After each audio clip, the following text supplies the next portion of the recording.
자, 근데 여러분, 회전한다라는 얘기는 도체가 이렇게 움직인다는 얘기죠. 자, 그럼 이게 무슨 뜻이냐? N극 쪽에서 앞쪽으로 나오면 기전력이 위로 형성이 되고, S극 쪽에서 안쪽으로 도체가 들어가면 기전력이 아래쪽으로 형성된다라고 하는 겁니다.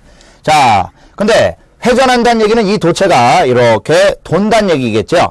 자, 그러면 이 기전력이 N극에서는 위에 봤다가 S극 아래 봤다, N극에서 위에 봤다, S극 아래 봤다 해서, 자, 실제로 이 기전력은 어떻게 형성이 되냐? 예, 위에 봤다, 아래 봤다, 위에 봤다, 아래 봤다, 이렇게 형성이 됩니다. 자, 근데 여러분 지금 이거 보시면, 예, 지금 방향이 바뀌고 있습니다. 이거 직류예요, 교류예요? 예, 교류가 되겠죠, 그죠? 자, 여러분, 직류기라고 하는 기계는 처음부터 직류를 만드는 기계가 아닙니다. 원래 회전하는 기계는 모두 교류밖에 만들 수가 없어요. 그래서 회전하는 기계는 일단 교류를 만들고, 직류기라고 하는 기계는 그 만들어진 교류를 직류로 바꿔 쓰는 장치다라고 보시면 되겠습니다. 자, 그래서 자, 우리 이 전기자에서 지금 자, 기전력, 교류 기전력을 만들었다라고 하는 건데, 여러분들이 기기를 공부하실 때 항상 전기자는 자, 기전력을 발생한다라고 하는 점, 요 점을 꼭 기억해 주셔야 되겠습니다. 자, 그러면 우리 전기자에서 만든 이 교류, 직류기가 되려면 직류로 바꿔줘야 된답니다. 그러면 이 전기자 밑에 교류를 직류로 바뀌기 위한 장치가 있는데요. 그것을 우리가 바로 정류자라고 해줍니다. 그래서 이 전기자와 정류자는 하나로 연결돼서 같이 회전하는 기계다 보시면 됩니다. 자, 근데 여러분 모든 기계 구조가 다 돌 수는 없겠죠. 누군가는 가만히 고정돼서 연결돼 있어야 되는데, 이때 정류자 옆에 가만히 고정되어 있는 까만색 돌이 있습니다. 얘를 우리가 뭐라고 주냐? 바로 브러쉬라고 해줘요. 근데 이 브러쉬의 역할은 전기자에서 만든 자, 이 기전력을 정류자가 직류로 바꾼 다음에 이 브러쉬를 통해서 부하로 전력을 공급하기 위한 중간 연결 부분이 바로 브러쉬가 된다라고 보시면 되겠어요. 자, 그래서 자, 우리가 이렇게 기본적인 기계 구조를 봤는데요. 자, 이거는 이제 평면도다 보니까 실제 기계 구조랑 했을 때 조금 우리가 느낌이 다를 수도 있기 때문에 제가 실제 기기를 한번 가져와 봤습니다. 자, 여러분, 지금 제가 가져온 요 기계가 실제로 이제 직류 전동기인데요. 제가 아까 발전기와 전동기는 구조가 똑같다라고 했었죠. 그래서 같은 녀석이다라고 봐주시면 되겠네요. 자, 그러면 여러분 여기서 딱 보셔도 예, 겉에 있는 요것은 가만히 있고 안에서 얘가 이제 돌아가는 건데요.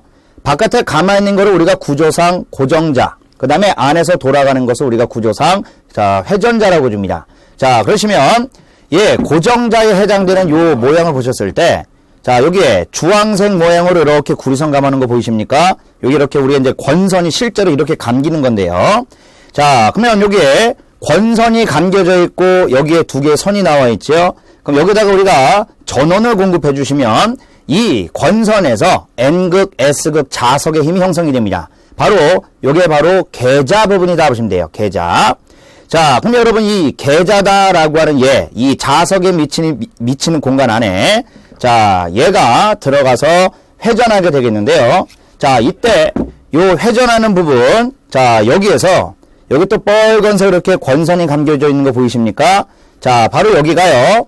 자석의 힘을 받는 상태에서 회전을 하게 되면 기전력이 형성되는 바로 전기자 부분이다라고 봐주시면 됩니다. 자, 그러면 우리 이 전기자에서는 조금 전에 교류밖에 만들지 못한댔어요. 그럼 이 전기자에서 만든 교류를 요 밑에 동그란 거 하나 더 보이시죠? 요게 바로 정류자라고 하는 건데요. 이 전기자에서 만든 교류를 정류자가 직류로 바꿔준다 보시면 됩니다. 자, 그래서 이 전기자와 정류자는 하나로 연결돼서 같이 이렇게 회전한다 보시면 됩니다. 자, 그러면 제가 이 두 손가락이 그 브러쉬라고 한번 해볼게요. 그럼 이 브러쉬가요, 정류자하고만 이렇게 맞닿아 있고 브러쉬는 움직이질 않습니다. 이 전기자와 정류자만 이렇게 회전한다 보시면 돼요. 자, 그래서 전기자에서 만든 교류를 정류자가 직류로 바꾼 다음에 브러쉬 통해서 밖으로 이렇게 부하로 전기가 공급된다 보시면 되겠는데요. 자, 실제 이 구조하고 평면도로 보시면 약간 느낌이 다르시죠, 그죠? 그래서 실제로 구조가 이렇게 형성이 되어 있다 보시면 되겠네요. 자, 그러면 자, 여러분 여기서요. 자, 우리가 이제 지금 보려고 하는 게 직류기 구조 중에서도 기본 3대 구성 요소에 대해서 보겠는데요. 자, 우리가 회전하는 기계에서는요, 기본적으로 이 계자와 전기자에 대한 것이 반드시 있어야 된다 보시면 됩니다. 자, 근데 이 계자와 전기자 가지고는 교류밖에 만들 수가 없어요. 그럼 직류기가 되기 위해서는 이 교를 직류로 바꾸는 장치가 꼭 있어야 되겠죠. 자, 그래서 그게 바로 정류자에 해당된다 보시면 됩니다. 그래서 우리가 직류기 3요소면은 계자, 전기자, 정류자가 된다라고 해주는데요. 자, 근데 우리 기계 구조에는 얘네 말고도 아주 많은 것들이 있습니다. 축도 있고, 베어링도 있고, 슬립링도 있고, 슬롯도 있고, 별의별 게 다 있는데, 기계 구조 명칭 중에 자자로 끝나는 건 요거 3개밖에 없습니다. 그래서 시험 문제에서, 자, 직류기 구조 3요소, 내지는 직류기 가장 기본 구성 요소가 뭐냐라고 했을 때, 자자를 찾아보신다면, 여러분들이, 자, 문제 푸실 때 좀 더 유용하게, 자, 써먹을 수 있으실 겁니다. 자, 그래서 여기까지 기본 구성 요소에 대해서 봤는데요. 자, 그러면 지금부터 각가지 구조에 대한 특징들로 넘어가 보도록 해보겠습니다. 자, 제일 처음에 우리 볼 것이 이제 계자인데, 여러분, 계자라고 하는 것은 쉽게 말하면 전자석입니다. 자, 근데요, 자, 우리 기기라는 과목에서는 전자석이라는 용어가 절대로 나오질 않습니다. 그래서 여러분들은 이 용어에 빨리 익숙해 주셔야 돼요. 계자 하면, 얘는 기본적으로 전자석이지라고요. 자, 그럼 우리 계자, 계자 철심에 계자 권선, 우리 코일을 감은 걸 권선이라고 해주죠.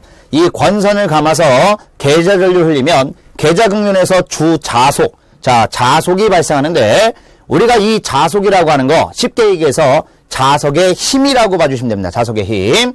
자, 자석의 힘을 발생한다. 따라서 주자속을 만드는 부분을 우리가 계자라고 해주는데요.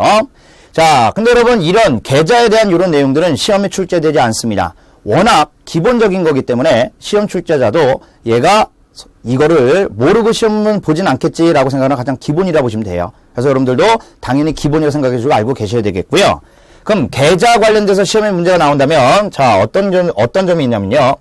여러분, 우리 계자 전자석입니다. 그럼 자석은 자석의 힘, 자석을 만들어야 되겠는데, 여러분 상식적으로 자석의 힘이 센 기계가 당연히 좋은 기계겠죠.